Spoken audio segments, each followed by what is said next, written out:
Radio Universidad Autónoma Chapingo y el Centro de Investigaciones Económicas, Sociales y Tecnológicas de la Agroindustria y la Agricultura Mundial, CIESTAM, presenta Tres en Ronda. Tres en Ronda. Análisis Universitario de Coyuntura.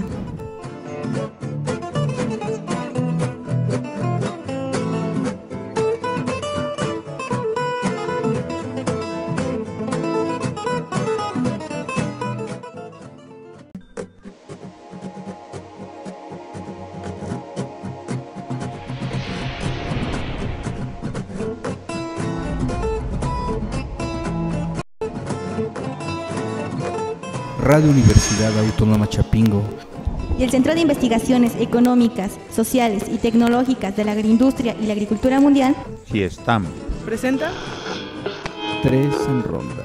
Tres en Ronda. Análisis Universitario de Coyuntura.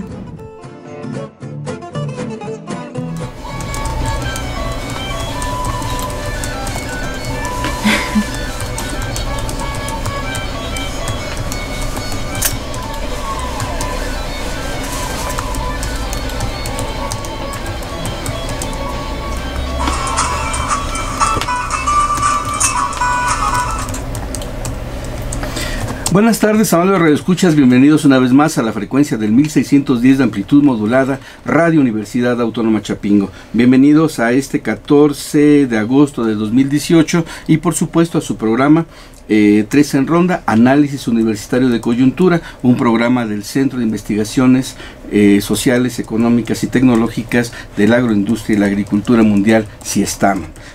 Pues bienvenidos a esta segunda emisión después del retorno de las actividades de vacaciones y por supuesto pues nos complace recibirlos en esta su frecuencia. También le recordamos que usted puede sintonizarnos a través de la página de la Unidad de Producción Digital en la plataforma YouTube. Usted busque su YouTube y ahí teclee Unidad de Producción Digital CIESTAM y ahí nos puede usted encontrar en la transmisión en vivo y en directo de este programa.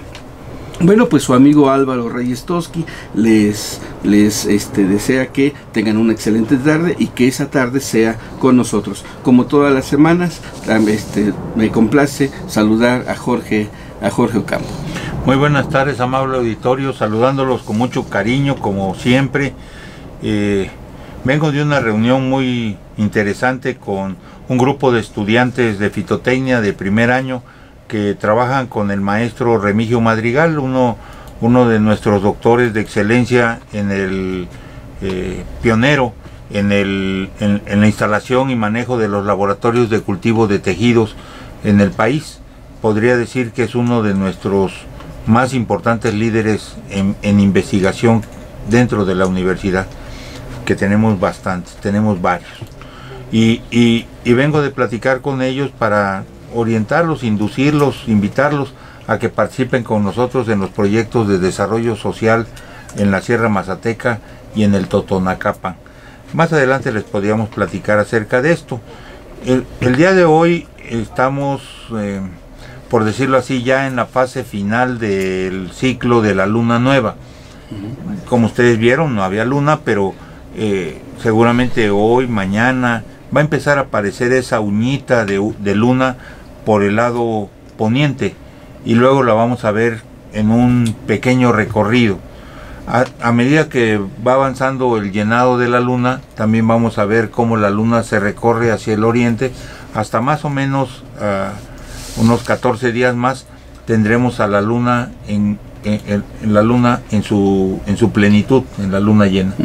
Eso nos va a anunciar, nos va a precisar el ciclo de lluvias, cómo viene, y eso nos orienta a los procesos de trabajo agrícola de manera fundamental.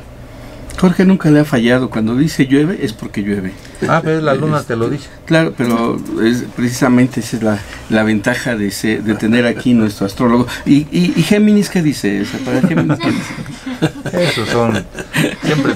Esos canijos siempre andan juntos. Bueno, pues agradecemos también la presencia de Jorge Burges. Gracias por estar nuevamente con nosotros. Sí, después de la ausencia y me reintegro tardíamente, bueno, una semana tarde, ¿verdad? Nada más una Pero semanita. muy gustoso estar de nuevo con todos ustedes, con el gentil auditorio. Yo nomás vengo de comer tomar un sabroso plato de sopa, muy rica que estaba. Y bueno, pues muy contento de estar con ustedes, y creo que el tema de hoy es sumamente interesante e importante. Así es. El día de hoy estaremos hablando en este programa, ya que lo mencionas, Jorge Burges, acerca del Sistema Nacional de Investigadores, que pertenece al Consejo Nacional de Ciencia y Tecnología, y estaremos hablando de la importancia de la investigación en la primera fase. Y en la segunda fase, esta es la parte, digamos, interesante, tenemos ya con nosotros al doctor Luis Llanos Hernández, quien es precisamente un profesor de la Universidad Autónoma Chapingo, investigador nivel 1, y estaremos charlando con él y dando con él también la inauguración de una serie de entrevistas que estaremos realizando a profesores de la Universidad Autónoma Chapingo que pertenecen al Sistema Nacional de Investigadores, y que pues nos estarán platicando su experiencia dentro de este campo. El campo de la investigación es fundamental para el desarrollo académico de cualquier universidad. Yo podría decir que universidad que no fomenta la investigación tiene una pata coja, porque finalmente los procesos de enseñanza, los procesos pedagógicos tienen que ir acompañados necesariamente de la formulación de nuevos conocimientos a través de estos procesos. Y en Chapingo tenemos ya desde hace muchos años personal profesional capacitado en los procesos de investigación, y además reconocidos por el Consejo Nacional de Ciencia y Tecnología. El día de hoy iniciamos una serie más o menos que va a durar todo este semestre, y tendremos aquí a diversos investigadores. Ya los iremos anunciando poco a poco para que usted sepa, sobre todo conocer sus líneas de trabajo, sus líneas de investigación, su experiencia dentro de esta dinámica. Pero hoy, por ser precisamente el primer programa que va a estar canalizado hacia estos investigadores, pues estaremos platicando en la primera parte exclusivamente sobre este Consejo Nacional de Ciencia, su papel y por supuesto la trascendencia de la investigación en México. Bueno, pues ya tenemos prácticamente todo. Solamente comentarles que estamos en las redes sociales, en el Facebook de Álvaro Reyes Tosca y su servidor, o en el Facebook que le hemos puesto 2 Millennium 3, pero también estamos transmitiendo en la página de la Unidad de Producción Digital del CIESTAM vía streaming en YouTube. Entonces tiene todas estas formas para contactarse con nosotros y por supuesto para emitir un juicio, una opinión con respecto a lo que sucede aquí detrás de los micrófonos. Pues ya con esta situación, ¿qué les parece si nos vamos a nuestra primera sección, editorial política? Editorial política, ¿dónde estoy metido? Portafolio. Portafolio con Jorge Ocampo.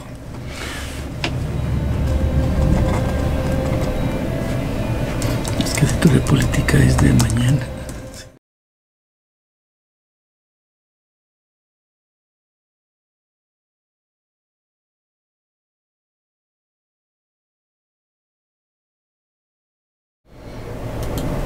La investigación nacional.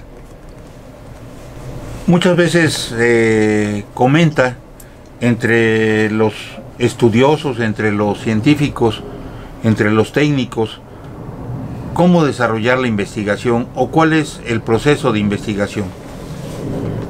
Y lo primero que tenemos que señalar es que investigación lo vamos a destacar como esa búsqueda de los vestigios, de los restos, que nos permiten enderezar nuevas formas de conocimiento, no solamente reproducir el conocimiento mediante la docencia, sino generar nuevos conocimientos en esa búsqueda de los vestigios, en esa realización de la investigación. Investigio, investigación. De ahí que podamos apreciar de manera puntual una profunda diferenciación social entre los grandes productores de conocimiento, de ciencia y tecnología, y los países importadores de ese conocimiento, de esa ciencia y la tecnología. Desafortunadamente, una vez más se expresa un proceso de fuerte diferenciación y dentro de ello una cuestión que se ha denominado el colonialismo intelectual o el colonialismo científico.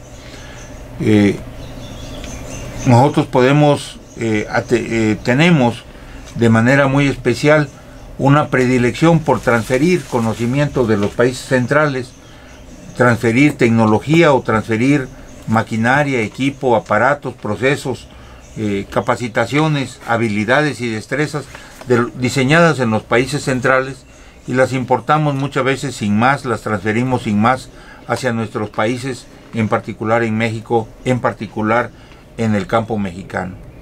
De ahí que nos convirtamos en buena medida en un país que valida las tecnologías desarrolladas y el conocimiento científico establecido en otros países desarrollados y generemos un proceso de adopción de tecnología, de ciencia y al mismo tiempo de adaptación. Una de nuestras grandes virtudes mexicanas en las cuestiones de tecnología, sobre todo, es la adaptación, al grado de que hemos desarrollado todo un concepto de adaptación tecnológica a través de esa palabra de lo hechizo. ¿Sí? Nosotros trabajamos en buena medida con lo hechizo porque lo hechizo es, buena parte, refleja nuestro ingenio para poder desarrollar esa transferencia de tecnología, esa adopción. Una forma de comprender esa diferenciación entre los países que generan tecnología y los que lo adoptamos es la diferencia en el gasto en ciencia y tecnología que cada país desarrolla. De esa manera tenemos una diferenciación en ese norte geopolítico al que nos hemos referido en otras ocasiones y el sur. Obviamente que nosotros, México, a pesar de estar en el hemisferio norte, sin lugar a dudas, en la geopolítica pertenecemos al sur y lo tenemos que considerar con mucho orgullo. No el orgullo de ser subordinado, sino el orgullo de ser sureño. Y se tienen también en ese sentido indicadores muy claros relacionados con el Producto Interno Bruto, con el gasto público nacional, para apreciar cómo las inversiones en el norte se establecen hacia la ciencia y la tecnología más o menos entre un 8 y 10% del Producto Interno Bruto, mientras que si en nuestros países sureños alcanza el 1, el 2%, prácticamente nos consideramos muy beneficiados, muy desarrollados. De ahí que uno de los elementos significativos hacia la ciencia y la tecnología se desarrollen alrededor de las políticas públicas, de la definición de políticas públicas sobre ciencia y tecnología. En algunos países de América Latina, por ejemplo, en Uruguay, en Chile o en Argentina, existen ministerios, secretarías, le llamaríamos acá, ministerios de ciencia y tecnología, no solamente el de educación pública, no solamente los CONACYT, sino los ministerios de ciencia y tecnología que marcan las políticas públicas o deben de marcar las políticas públicas alrededor de este tema o de esta área de acción. Una de las caracterizaciones que se han formulado es que los CONACYT, los Consejos Nacionales de Ciencia y Tecnología, que tienen diferentes denominaciones en América Latina, todos surgieron casi de manera simultánea. Y cuando ocurren esas similitudes o esas aparentes casualidades, uno descubre orientaciones internacionales hacia cómo conducirse también en el aspecto de la ciencia y la tecnología. Quiere decir que las instrucciones se reciben de manera externa. Y ese manejo simultáneo no ha impedido que se desarrollen formas de ciencia y tecnología nacionales, preocupaciones, temas nacionales y aportes nacionales. Hay un gran esfuerzo del país y de las universidades por comprender la necesidad de fomentar y de desarrollar la ciencia y la tecnología, el conocimiento, la generación de nuevos conocimientos desde no solamente en ciencia y tecnología, también en arte, en cultura, en deporte, como uno de los mecanismos de establecer esas ciertas formas de soberanía nacional o esas ciertas formas de identidad nacional. Y dentro de las universidades, sin lugar a dudas, las universidades como la Universidad Autónoma Chapingo están obligadas a hacer un gran esfuerzo para desarrollar conocimientos apropiados ciencia y tecnología validada, ciencia y tecnología propia, y desechar eso que le hemos llamado el colonialismo científico y tecnológico. Bueno, pues muy interesante esta editorial de Jorge Ocampo. Por supuesto que esto nos lleva a un montón de temas que tendríamos que reflexionar en los minutos antes de iniciar con la entrevista. De primera idea, Jorge Ocampo nos coloca en términos de que la investigación no es cualquier actividad, sino es una actividad que se desarrolla a nivel de los mecanismos estratégicos del desarrollo nacional. Es decir, no puede pensarse el desarrollo nacional si no existe también como elemento estratégico el fomento a la investigación. Y el fomento a la investigación, por supuesto, iría dirigido hacia aquellos aspectos prioritarios, problemáticos que encontramos, ¿no? De hecho, cada año CONACYT emite una serie de temas prioritarios desde los cuales se debe de investigar. No que no apoye otras áreas, sino que se convierten en los elementos prioritarios. ¿Cómo podríamos pensar nosotros esta actividad de la ciencia sumada a una política pública, pero que además también va canalizada hacia la resolución de problemas específicos? Si no existiera esta situación, estaríamos jugando siempre a ser investigadores sin ofrecer absolutamente ninguna alternativa. Hay una parte práctica de la investigación, hay una parte necesaria de la investigación que además nos conecta con esta cuestión de la dependencia, no solamente de la tecnología, sino también la dependencia de conocimientos al exterior. ¿Cómo lo ven ustedes? Bueno, mira, yo aclaro que hablo como fuereño en esto de la investigación. Yo soy un aficionado a las matemáticas que dentro de las matemáticas he sido parasitario. He sido parásito, he disfrutado porque las matemáticas son una gran belleza, pero no he llegado a crear un conocimiento particular. Estuve cerca alguna vez, pero nada más. He disfrutado muchísimo del papel que he tenido, básicamente como docente, y es eso, por eso me digo que soy parásito, no he producido. Y soy viejito también, y me acuerdo cuando fue fundado el Consejo Nacional de Ciencia y Tecnología en el año 70. 1970 está entrando el presidente Echeverría, fundó el Consejo Nacional de Ciencia y Tecnología porque era clara la relación entre desarrollo y ciencia y tecnología. Y se decía, bueno, que como habíamos descuidado todo aquello, estábamos a un nivel económico tan atrasado, una economía tan atrasada como la de España o Corea del Sur. Y bueno, el Consejo de Ciencia y Tecnología se fundó como se podía haber fundado un instituto de gastronomía en Las Vegas, ¿verdad? O algo así. Creo que seguimos esperando los resultados de tan glorioso establecimiento, de tan gloriosa institución como el Consejo Nacional de Ciencia y Tecnología.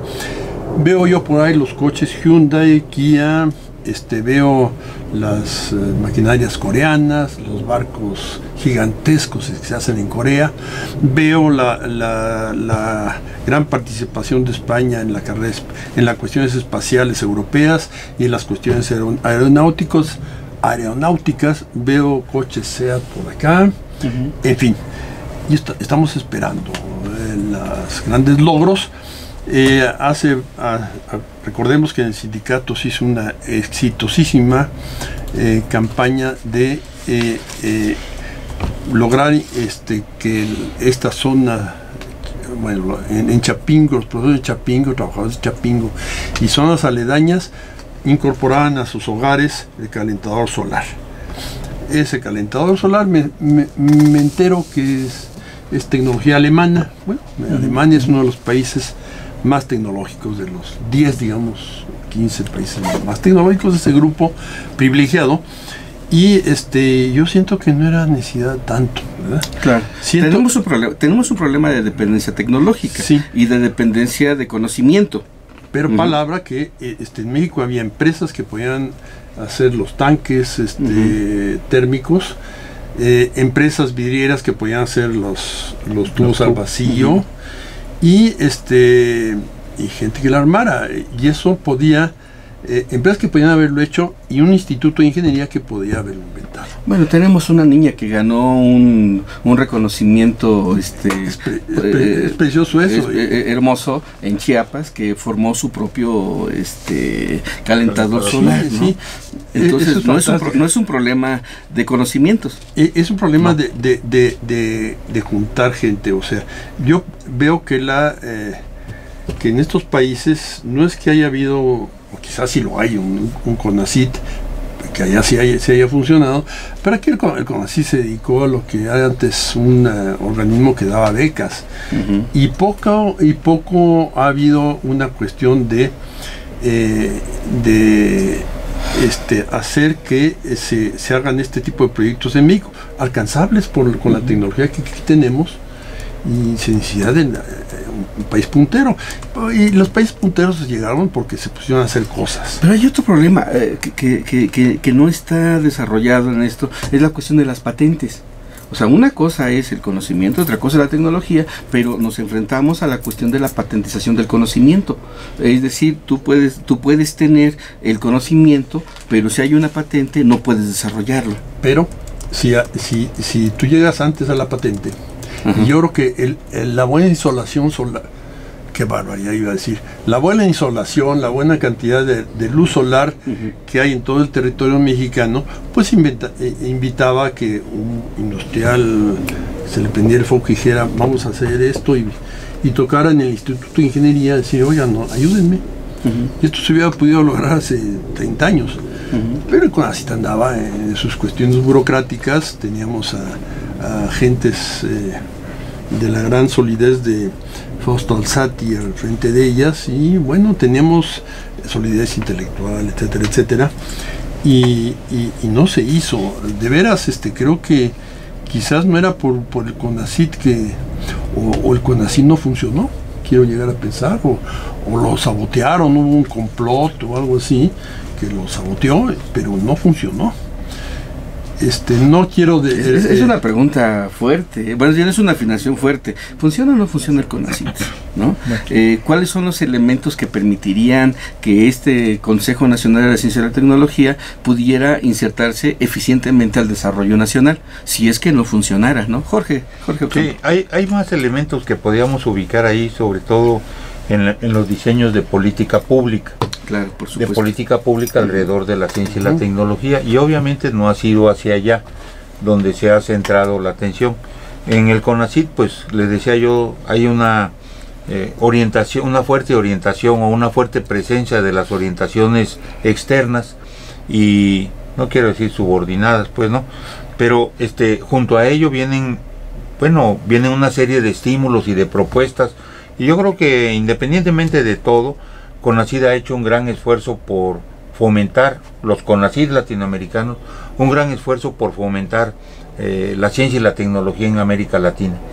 Y lo han hecho promoviendo los posgrados y las becas, y lo han hecho promoviendo los sistemas nacionales de investigadores donde quiera que se han establecido, y los han estimulado de manera directa.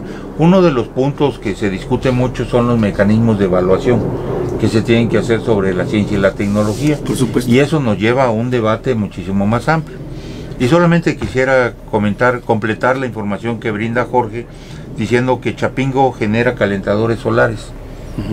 Desde hace 2 años, 3 años, una vez que empujamos desde el sindicato la adquisición de los calentadores solares, Chapingo, los compañeros del Departamento de Ingeniería Mecánica Agrícola, producen calentadores solares marca Chapingo.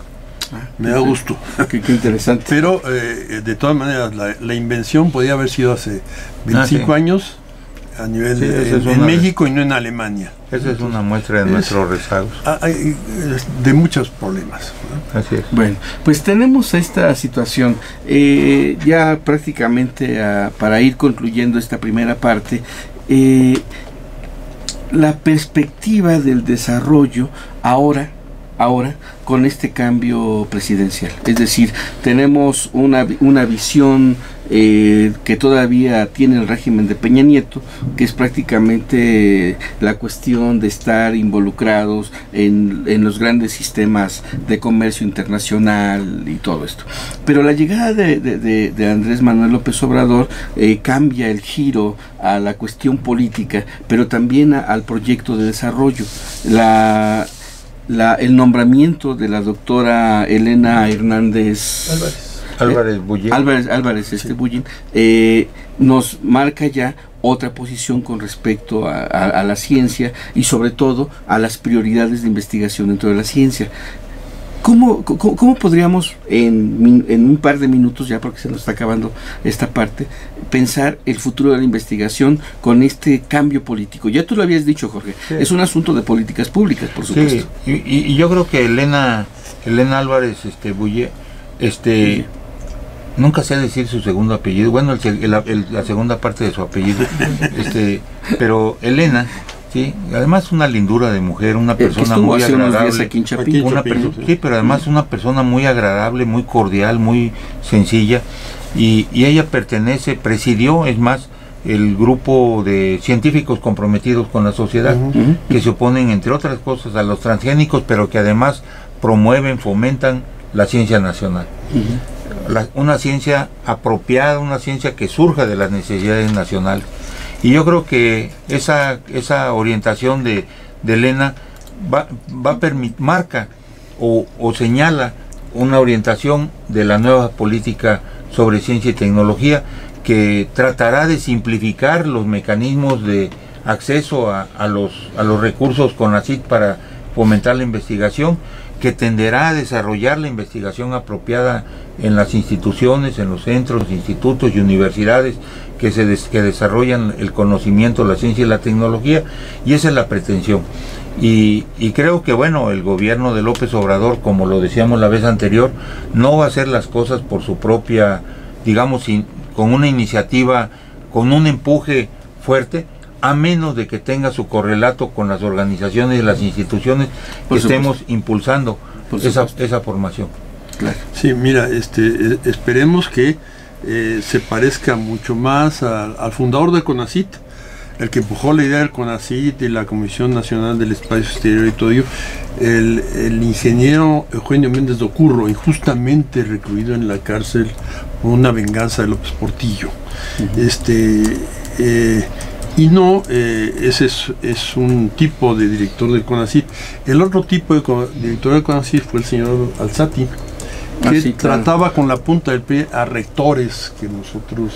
pero además que terminó en un escándalo impresionante. Es terrible. No sé por qué le decían Falsati, ¿no? Falsati, un Bueno, tipo impresionante. para aquellos que no lo tengan ubicado, el doctor Alzati no era doctor. Bueno, no tiene nada de malo, a veces te doctoran. Yo no he podido sí, convencer a la gente que no me doctore. pero legalmente, tampoco legalmente se vale y formalmente, ponerse ¿no? doctor y no Imagínate. O licenciado. O licenciado, O candidato a pastelero. doctor. Dígame, licenciado. Bueno, Licenciado. en fin. En efecto, o sea, hay una diferencia básica en las direcciones de cómo se genera una visión de desarrollo, una visión política y la implementación de la política, sobre todo a las líneas de investigación. Bueno, pues vamos a dejarlo en esta parte. Yo quisiera dar el tiempo para platicar con el doctor Luis Llanos Hernández en la segunda parte de esta transmisión de 3 en Ronda, análisis universitario de coyuntura. Vámonos a un intermedio.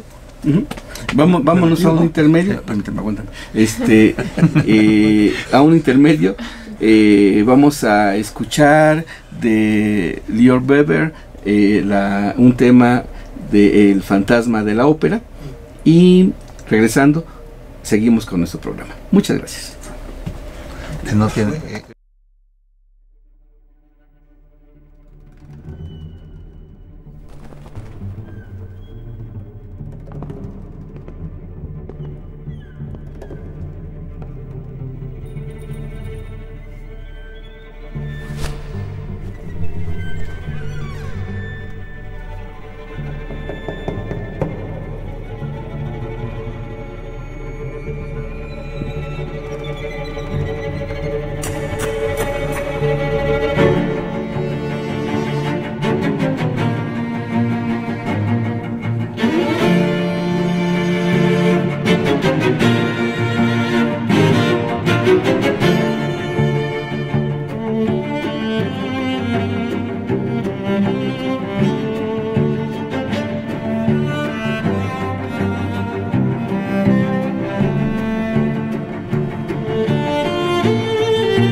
Bien, pues estamos de retorno. Está usted en el 1610 de amplitud modulada, Radio Universidad Autónoma Chapingo. Está usted en su programa 3 en Ronda, Análisis Universitario de Coyuntura. Y bueno, por supuesto, charlando en esta ocasión sobre pues la importancia de la investigación.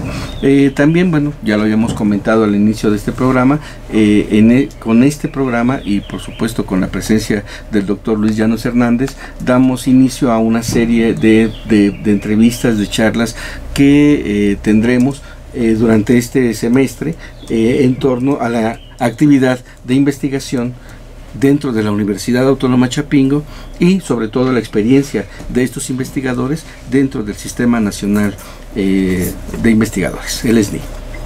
Bien, pues quiero dar la bienvenida al doctor Luis Llanos Hernández. Gracias por aceptar nuestra invitación, gracias por acompañarnos en esta frecuencia y bueno, también por acompañarnos en la transmisión por vía YouTube. Esta charla tiene como objetivo dar a conocer el trabajo de investigación de los profesores adscritos a la Universidad Autónoma Chapingo, pero bueno, también dar a conocer que esto es un programa que tiene precisamente, como comentábamos hace un momento, su relevancia en tanto que se incorpora dentro de un proyecto de nación, de un proyecto de desarrollo y que genera políticas públicas. Pues bienvenido, doctor Luis Llanos Hernández. Muchas gracias por la bienvenida. Y bueno, me parecen muy acertados este tipo de programas que permiten que la institución, que la universidad dé a conocer lo que tiene internamente, que es muy importante. Claro. Me voy a permitir, si tengo la venia de ustedes, presentar brevemente un currículum de nuestro invitado. El doctor Luis Llanos Hernández es parte del Sistema Nacional de Investigadores nivel 1 desde el año 2008. Es licenciado en Economía por parte del Instituto Politécnico Nacional, es maestro en Ciencias en Sociología Rural por parte de la Universidad Autónoma Chapingo y es doctor en Ciencias Sociales por la Universidad Autónoma Metropolitana Xochimilco, en la cual estuvo trabajando en el área de concentración de sociedad y territorio. Actualmente trabaja la línea de investigación, territorio y actores sociales en el medio rural. Él es docente de la Universidad Autónoma Chapingo desde el año de 1982. Colabora constantemente en el doctorado de estudios territoriales de la Universidad de Caldas en Colombia y por supuesto también dentro de la misma Universidad Autónoma Chapingo, pues apoya al doctorado de desarrollo rural en la maestría y doctorado dentro de la misma Universidad Autónoma Chapingo. Es autor de varios libros, solamente aquí mencionaré algunos: Territorio y apropiación del espacio social en los Altos de Chiapas. Esto es una publicación entre Plaza y Valdés y Chapingo, y dos libros que aparece como coordinador de enfoques metodológicos por las mismas editoriales. Es autor de distintos artículos científicos y ha publicado en revistas indizadas nacionales e internacionales, y actualmente es líder del grupo de investigación interdisciplinaria en estudios socioambientales dentro de la Universidad Autónoma Chapingo, quienes están promoviendo la formación de una maestría en estudios socioambientales. Bienvenido, doctor, qué bueno que está con nosotros. Muchas gracias. Es un gusto, Luis, que estés aquí con nosotros. Y bueno, pues ¿qué te parece si pues, nos a haces mí me da honor? mucho gusto compartir los micrófonos con Luis de manera especial, porque nos une una larga amistad y un largo trabajo conjunto en diferentes formas, en diferentes lugares, y ahora lo hacemos también desde la investigación. Y cuando digo un largo tiempo, es más o menos un poco más de 30 años de trabajo conjunto o cercano. ¿Cuáles son las actividades que realizas ahora, Luis, en el plano de la investigación? Sabemos que eres, además de lo que se comenta en el posgrado, profesor de la preparatoria, lo cual siempre es un orgullo ser profesor preparatoriano. Por supuesto. Y adicionalmente a eso, desarrollas una serie de actividades de investigación muy precisas, pues, ¿no? Sí, Mi formación en el doctorado me permitió desarrollar una línea de trabajo vinculada con los territorios rurales. La idea del territorio es un concepto muy amplio, rompe con la idea tradicional del territorio físico que la geografía física sostenía, y este es un nuevo concepto que viene trabajándose desde distintas disciplinas desde ya hace algunos años, desde ya hace un buen tiempo, y es una forma social de abordar los problemas del territorio. Y yo últimamente lo que estoy haciendo es articular la problemática de los territorios rurales con los problemas socioambientales. Eso es lo que estoy intentando articular. Esta perspectiva de estudio sobre los territorios no está muy desarrollada, no es muy amplia. ¿Sí? En realidad los territorios pueden hacerse desde la línea del desarrollo o desde la antropología, desde otras áreas del conocimiento, pero la línea en particular del problema ambiental y cómo se expresa este problema ambiental en las comunidades, en los territorios de las comunidades, esta área de conocimiento sí no está muy desarrollada, y esto es lo que estoy trabajando en los últimos tiempos. Sí, y yo últimamente estoy tratando de vincular el territorio, la soberanía alimentaria y la crisis ambiental. Esos tres elementos los estoy articulando, los estoy trabajando, y estoy viendo cómo se expresan en las comunidades de campesinos y pueblos indígenas. Eso es lo último que estoy haciendo. Realmente en los años anteriores en lo que me concentré fue en desarrollar el territorio y los actores sociales, pero un poco articulada esta idea del desarrollo, ¿sí? Y esta idea del progreso. Entonces sí hay una diferencia, sí hay un proceso diferenciado de qué es lo que abordaba y qué es lo que intento hoy trabajar, cómo se presentan esos problemas. Y ese es el trabajo, este trabajo último, esta orientación última es el trabajo que estuviste desarrollando en los Altos de Chiapas. Vamos a decir que ahí empecé una visión progresista de cómo las comunidades indígenas se apropiaban de tecnologías, movían su cultura, la enriquecían, la transformaban, no dejaban de ser indígenas, pero eran capaces de apropiarse de procesos tecnológicos que en el viejo estereotipo de lo indígena, alguien podría decir, pues los indígenas nunca van a saber manejar los invernaderos. Y no, los indígenas se apropiaron bien de los invernaderos y los han trabajado con muy éxito. Vamos a decir que mi sorpresa, mi encanto de esa investigación fue romper con el estereotipo de lo indígena y darme cuenta cómo eran capaces de generar desarrollo. Sí, la verdad me gustó mucho. Hibridizando su conocimiento con el conocimiento moderno, por decirlo así. Sí, hay una mezcla en sus formas de pensar, que yo en esas discusiones de si dejaban de ser indígenas o qué, yo detecté que no dejaban de ser indígenas. Lo tecnológico enriquecía la visión indígena, ¿sí? Eran capaces de enriquecer su visión indígena, incorporaban cosas nuevas en su visión. Y en ese proceso a mí me gustó mucho porque rompe un poco con el estereotipo de lo indígena. Tanto que en algún momento me invitaron a Rusia a dar una charla sobre la experiencia de cómo los indígenas se apropiaban de estas tecnologías. Porque lo que me decían es que ellos allá tenían el problema de que los pueblos, las comarcas, estuvieron tan acostumbrados al apoyo del Estado, que en realidad ya no hacían nada, les faltaba iniciativa, vamos a decir. Entonces cuando en algún evento académico vieron la experiencia de las comunidades indígenas, pues sí les llamó mucho la atención y me pidieron que fuera allá a platicar con profesores y estudiantes de la Universidad Federal de Moscú sobre esta experiencia, y lo hice con mucho gusto. Lo hice con mucho gusto, y eran en distintos foros donde me presentaba. Lo primero que me presentaban me decían es: pero ya no son indígenas, ¿verdad? No, son indígenas. Rompan el estereotipo. Los indígenas cambian como nosotros cambiamos, como todo mundo cambia. Todo mundo, hombres y mujeres, todo el mundo está en un proceso de cambio constante. Entonces, descubrir ese proceso de cambio a mí me gustó mucho, y yo lo estuve trabajando un tiempo, un tiempo estuve trabajando esa idea, un poco en esta idea de la razón, ¿no? Un poco en esta idea de la razón, del uso, de cómo tenía que ponerse en el centro la idea de la razón para la búsqueda del progreso. Quiero decirles que en el trabajo de investigación me llevé otra sorpresa.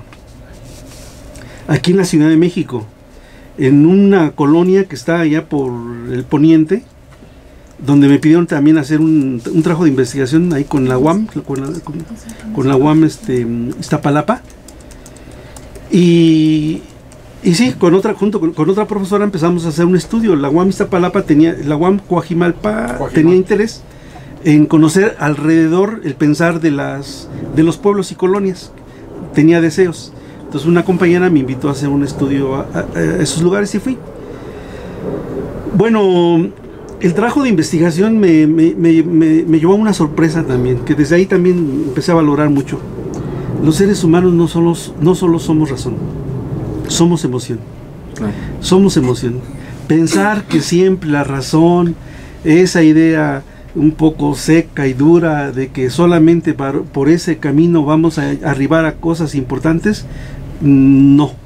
Ahí cambié esa perspectiva a la hora de entrevistar a la gente. A la hora de entrevistar a la población, les decían a los pobladores, váyanse a otro lugar. Era la entrada para lo que hoy es Santa Fe. Entonces querían mover a una población de todos esos lugares. Entonces les ofrecían mejores lugares para vivir. Los presionaron, resistieron ellos. Y la colonia es Belén de las Flores, donde hice el trabajo. Y entonces, a la hora de la entrevista me fui dando cuenta que la gente reaccionó de otra manera, y en vez de poner en el centro esta idea de que se van a ir a una unidad mejor, donde hay servicios, miren, hay agua, hay luz, etcétera, etcétera, ellos dijeron, pero ¿por qué nos tenemos que ir de aquí? Si aquí vivimos, si aquí nacimos, si de aquí son nuestros abuelos, de aquí, la idea del arraigo, el arraigo, esos elementos tan subjetivos que uno piensa que no deberían de contar y decir rápidamente, no, sí, vámonos, porque allá hay progreso, va a haber vías de comunicación, va a haber una mejor forma de vida. La gente dijo no. Se dividió, unos se fueron y muchos se quedaron, y ya en la lucha resistieron, ganaron, y ya corrigieron o arreglaron su colonia con el apoyo de Solidaridad, pero ellos dijeron, de aquí no nos vamos, ¿sí? El arraigo. Qué interesante. La idea de que el territorio no es solamente espacio, sino que es un sistema de interacciones culturales, emotivas, políticas, sociales. Eso me parece que es una de las aportaciones importantes de tu trabajo. Todo se puede estudiar. Sí lo percibo. Sí. ¿Es correcta mi percepción? Sí. Toda la vida social se puede estudiar a partir del territorio. Todo. Perfecto. Ahora, ¿por qué el territorio hoy? ¿Por qué el territorio hoy? ¿Por qué empezó a cobrar relevancia el territorio? Empezó a cobrar relevancia por una razón: la globalización. O sea, en el periodo de globalización, cuando se abren todos los mercados y todas las fronteras, la idea del espacio empieza a cobrar fuerza, empieza a cobrar necesidad de ser explicado. Y entonces el viejo concepto de región, que estaba más articulada a una idea cerrada de Estado, donde es el Estado el que lleva el desarrollo, promueve, etcétera, etcétera. Cuando el mercado se abre y entra en otros procesos, donde se vincula el lugar más alejado de México con lugares en distintas partes del mundo, empieza a haber una conexión diferente. Y ahí la idea del espacio empieza a cobrar fuerza, y el espacio es el sustento del territorio, es lo que le da sostén, le da sustento epistemológico, ¿sí? Entonces, sí, es el espacio, la espacialidad, la globalización abre la especialidad a nivel global y obliga a pensar cómo se trabaja, porque todo el periodo previo es el tiempo, no es el espacio, es el tiempo el que domina. Sí, porque claro. Está la idea de progreso. Claro. Está la idea de progreso, sí, entonces es el tiempo, es el tiempo. Y entonces a partir de la globalización se reinvierte y entra la idea del espacio. Eso es bien interesante. Se redimensiona el espacio, por ejemplo, la flexibilidad laboral, las intercomunicaciones, prácticamente abandonan la idea de que todo tiene que realizarse en un mismo lugar.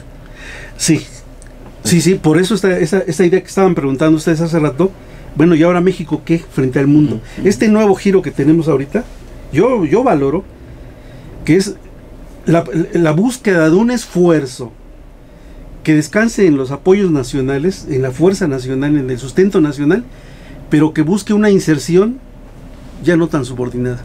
Así es. Ya no tan subordinada, sino que empiece a buscar sus propios espacios, porque México tiene un potencial, México sí tiene un potencial, sí tiene una fuerza. Se puede insertar en un nivel de desarrollo diferente y ser un interlocutor en el mundo distinto, pero a partir de que desate todas sus fuerzas. Así, a esa apuesta me parece que es importante y es a la que le debemos de darle seguimiento para los próximos 20, 25 años.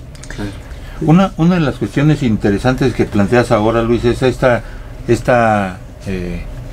digamos, el asombro que ocasiona insertarse en la investigación, esa sorpresa que dices, me llevo una sorpresa, genero otra sorpresa, prácticamente voy de asombro en asombro en el proceso de investigación, descubriendo cosas nuevas, hilos nuevos, recreando. Y dentro de esto, ahora has enderezado tu trabajo hacia otras regiones, ¿sí? Con el mismo sentido, nada más que ahora incorporando la cuestión ambiental. Sí. ¿Y cuáles son estas regiones? ¿Nos las podrías platicar? Yo estoy trabajando aquí en el centro de México, aquí en Tlaxcala. Me he concentrado fundamentalmente en el pueblo de Ixtenco, San Juan Ixtenco. Ahí ya tengo un tiempo visitándolos, visitando a los campesinos, trabajando con ellos, y me voy dando cuenta del pensamiento campesino, que también ha sido otro descubrimiento, ver la complejidad del pensamiento campesino, los retos a los que se enfrenta constantemente el campesino, y también esa sorpresa de observar cómo el campesino siempre está cambiando, siempre está pensando cosas, siempre está tratando de incorporar y mejorar. Es de verdad muy, muy sorprendente. No es la figura tradicional que tenemos de los campesinos, ¿no? Los campesinos tienen también visión del mundo. No es la idea del campesino de la comarca, encerrado, enclaustrado. No, los campesinos están atentos a lo que pasa en otros mercados, ¿sí? Quiénes son sus competidores.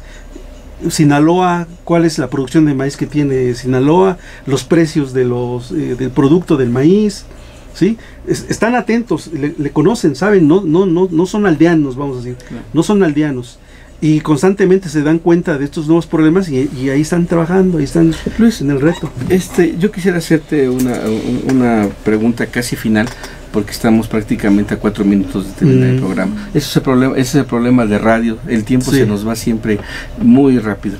¿Cuál es la ventaja, cuál ha sido tu ventaja de pertenecer al Sistema Nacional de Investigadores? Vamos a decir que una ventaja es que te buscan en distintos lugares, ya sea para que puedas dictaminar artículos, para que puedas participar en alguna charla, en algún seminario, que participes en algunas actividades académicas. Vamos a decir que en ese sentido se te abren las puertas, y entonces sales de la dinámica tradicional y sí, te vas obligando a asumir compromisos y darte cuenta más o menos de las perspectivas, de las posibilidades. Eso lo abre. Yo pensaba en las ventajas dentro de la investigación, es decir, hay posibilidades de que a partir de que estás dentro del Sistema Nacional de Investigadores tengas mayores recursos para tu investigación, porque bueno, normalmente el papel del investigador siempre ha estado, digámoslo, castigado, principalmente por razones presupuestales. Mira, yo podría quejarme y decir que no se apoya nada. Yo tengo la idea de que se utilizan un poco mal los recursos luego en las instituciones. De manera particular, el ingreso del SNI que yo tengo me da estabilidad, lo tengo que reconocer. Sí me da estabilidad, y me doy cuenta que como si es un mecanismo quizás neoliberal de diferenciación salarial frente a otros compañeros. Sí es. Sí, si tú mantienes durante un tiempo ya el ingreso en el Sistema Nacional de Investigadores, pues te va dando esa estabilidad, más o menos. Entonces, eso es lo que yo observo. Ahora, la institución. Yo creo que están un poco mal distribuidos los recursos y las políticas internas para favorecer más el trabajo de la investigación. Eso es lo que yo lo que puedo observar. Sobre todo los que estamos en preparatoria, ¿no? Claro. Sobre todo los que estamos en preparatoria, que tenemos que hacer un esfuerzo adicional al que pueden desarrollar los compañeros de otros espacios académicos, donde pueden desarrollarse, tienen condiciones, en fin. Eso es lo que yo observo. Y la otra es que, como se ha institucionalizado un poco más la práctica de la investigación. Entonces uno ya sabe cuáles son las normas y qué es lo que uno debe de cumplir para trabajar. Eso es claro. Ya está muy normado, vamos a decir. Sí, que no es lo que sucede hace muchos años. Cualquiera se decía investigador, pero ¿cuál es lo que... Sí, claro. ¿Cómo lo demuestras? Sí, claro. En cambio hoy ya está más normado. Puede ser discutible las normas, los criterios, pero ya más o menos hay un criterio general. Sí, en términos así, yo la verdad, yo estoy seguro que me doy cuenta de cómo compañeros hacen un trabajo enorme y se mantienen trabajando permanentemente y logran estar en el SNI. Yo a veces pienso que lo que nos falta luego es disciplinarnos un poco, porque hacemos un montón de actividades. Claro. Muchas. Disciplinarnos un poco, ordenarnos un poco y listo. Vámonos a trabajar en una línea. Porque luego les digo a mis alumnos, ustedes tienen el conocimiento, tienen el intelecto para ser investigadores nacionales. Claro. Lo que les falta es la disciplina, la habilidad, el desarrollo, pero eso es algo que se obtiene con el paso de los años. Claro. Eso es algo que se va cultivando poco a poco. Pero de que tienen capacidad, claro que tienen capacidad, sí. Claro. Bueno, pues, ¿qué les parece si concluimos ya esta entrevista? Es muy interesante cuando te enfrentas con la dinámica ya real de personas que, como tú, Luis, están trabajando sobre problemas muy concretos, ¿no? Y entonces esto enriquece bastante el trabajo tanto de la universidad, el trabajo con los estudiantes, pero también el trabajo con las personas que deben de conocer lo que hace una universidad dentro de esta región del estado. Te agradecemos mucho tu presencia, Luis, de veras que... ¿Ya se terminó? ¿Ya? ¿Un minuto? Perfecto, tienes un minuto. Yo quiero hacer un reconocimiento.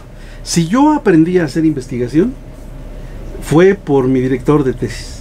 Y por eso creo que los profesores que somos responsables de dirección de tesis con estudiantes, tenemos que ser muy responsables, porque tenemos que formarlos académicamente. Entonces, Roberto Diego, que es profesor de la UAM Xochimilco, a mí me enseñó a investigar, ¿sí? Con él aprendí. Ya el trabajo después fue de experiencia y todo eso lo pude enriquecer, pero inicialmente él fue el que me dio las orientaciones y me condujo por un camino que me gustó, me agradó. Es ahora doctor en Ciencias Sociales, Roberto Diego, egresado de la Universidad Autónoma Chapingo, sí. Profesor del posgrado en la UAM Xochimilco, ingeniero fitotecnista. Sí, fitotecnista. Bueno, pues vamos a agradecer a todos ustedes que nos sintonizaron en la frecuencia del 1610 de amplitud modulada, Radio Universidad Autónoma Chapingo, y por supuesto a los que nos siguieron a través de las redes y a los que nos seguirán, porque a partir del día de hoy o de mañana este programa estará en las redes, precisamente en YouTube, para que usted lo pueda consultar. Si es que hoy tuvimos pequeños problemas de internet en la transmisión, entonces bueno, de todos modos lo vamos a subir en la versión completa para que usted pueda escucharlo y pueda también emitir sus opiniones a través de las redes sociales. Pues, doctor Luis, muchas gracias por haber estado con nosotros. Gracias a ustedes. Jorge Campo, por supuesto, agradecer a las compañeras que están aquí en controles, gracias Pau Dávila, gracias Angie Alba, y allá también en los detrás de las cámaras, Alfredo González y Lupita Betancourt. Gracias y por supuesto a todo el equipo que está detrás de la unidad de producción digital del CIESTAM. Nos sintonizamos el día de mañana a las 8 de la noche. Los invitamos a nuestro programa hermano 2 Millennium 3. Estaremos también con nuestras secciones de cultura, de política y de entrevista. Muchas gracias. Su amigo Álvaro Reyes Toski se despide de ustedes hasta la próxima ocasión. Buenas tardes. Muy bien.